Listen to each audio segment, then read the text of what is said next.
Hello, friends. Today I would like to talk to you about Samuel and Saul, particularly an instance in 1 Samuel chapter 15.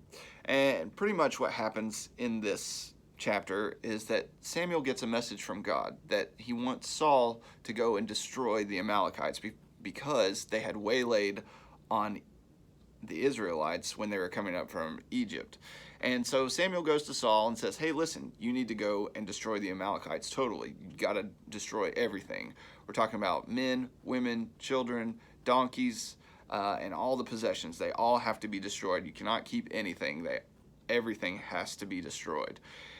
And so Saul goes and he sets up an ambush and he destroys the Amalekites almost. And this is where I start feeling it, because sometimes I know that there's something that I'm supposed to do for God, and I want to do it, but I hold back a little bit of myself. And I don't know if you all have that experience of knowing what God wants you to do and not really fully committing to it, kind of holding back part of it. And we'll see what happens when we do that. Okay, so Samuel hears that Saul does not totally destroy the Amalekites. In fact, what he does is he captures the king Agag as a prisoner, and he allows the soldiers to keep cattle and sheep. So Samuel hears about this, and then he goes to Saul because he hears a word from the Lord that says, I am grieved because I have made Saul king, and he has turned away from me and not carried out my instructions. God feels grieved when he asks us to do something and we don't carry it out. God feels grieved when he asks of me a particular thing and I half-heartedly do it. Early in the morning, Samuel gets up and he goes and meets Saul, and he hears some more disturbing news about Saul, which is that Saul has set up a monument to himself to celebrate his victory. So Samuel continues on, and he goes to meet Saul, and he says, Saul says to him, the Lord bless you, I have carried out the Lord's instructions. Now, I get so excited about the things that I do for God that I forget that I don't actually do everything that God wants me to do, and then I start bragging about it. And Samuel says, oh, really? You carried out everything that God wanted you to do? How come I hear these sheep and these cattle lowing? And Saul says that the soldiers brought them from the Amalekites. So he starts displacing the blame, right? He's immediately saying, well, it was the soldiers who did that. But they're going to sacrifice those sheep and cattle for God. Now, I can trick myself into thinking that what I'm doing that was not God's instructions is for God. You know, it's doing a good thing in God's name when it wasn't what God wanted me to do.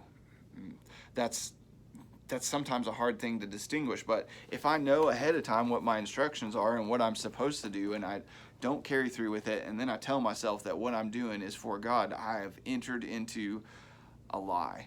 And a lie that I believe that is not true about the world is a delusion.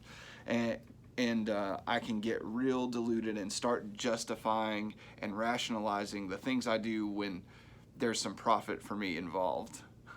Because once I start benefiting from the things that I do for God, they're not for God anymore, they're for me.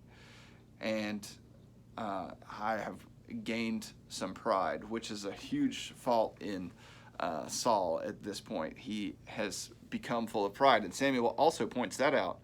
And Samuel says, although you were once small in your own eyes, did you not become the head of the tribes of Israel? The Lord anointed you king over Israel, and he sent you on a mission. Go and completely destroy the wicked people, the Amalekites. And why did you not obey the Lord? Why did you pounce on the plunder and do evil in the eyes of the Lord? And Saul still argues and says, but I did obey the Lord.